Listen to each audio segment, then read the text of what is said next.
مرحبا، كيفكم؟ اليوم رح أعمل معكم وصفة عشاء سهلة وسريعة وبسيطة.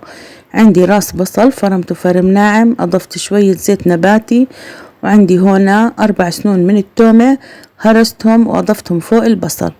رح أخليهم يتدبلوا مع بعض شوي. بعد ما تدبلوا عندي هنا قطعتين من صدورة الدجاج، قطعتهم مكعبات وحطيتهم فوق البصل والتومة. راح اخليهم يتدبلوا ويتطبخوا معهم. بضيف عليهم الملح والفلفل الأسود والبهارات.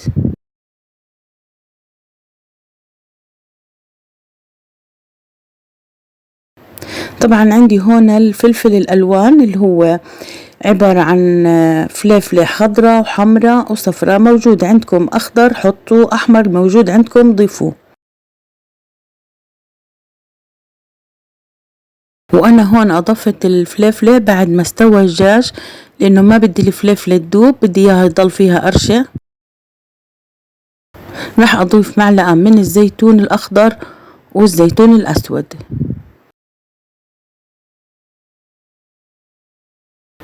وعندي كمان الذرة راح أضيفها فوقهم. إذا موجود عندك فطر ممكن تضيفيه، بيعطي طعمة طيبة معها. راح أضيف هلأ معلقة من البابريكا الحارة. وبهيك خلطتنا بتكون صارت جاهزة، نتركها لحد ما تبرد. عندي هون البطاطا سلقتها، سلقت حبتين من البطاطا، أضفت عليهم الملح وأضفت ما يعادل نص كاسة من الحليب، وهرستهم كتير صاروا معي ناعمين. وبهيك تكون صارت عندي جاهزة الخلطة والبطاطا. أخذت الفخارات، طبعا إذا مش موجود عندكم فخارة ممكن تعملوها بالصواني، أي صينية موجودة عندك. وزعت أول طبقة من البطاطا فردتها، وبعدين رح أضيف فوقها الحشوة. بعد ما وزعت الحشوة فوق البطاطا رح أضيف عليها هلأ الجبنة. أضفت جبنة بارميزان، وطبعا هيك بتكون صارت عندي جاهزة.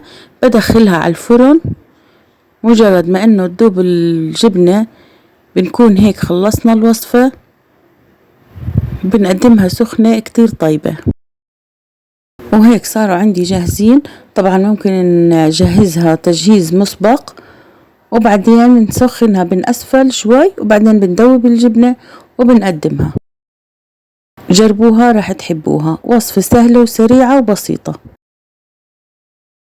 لا تنسوني من اللايك والشير والسبسكرايب. شكرا للجميع.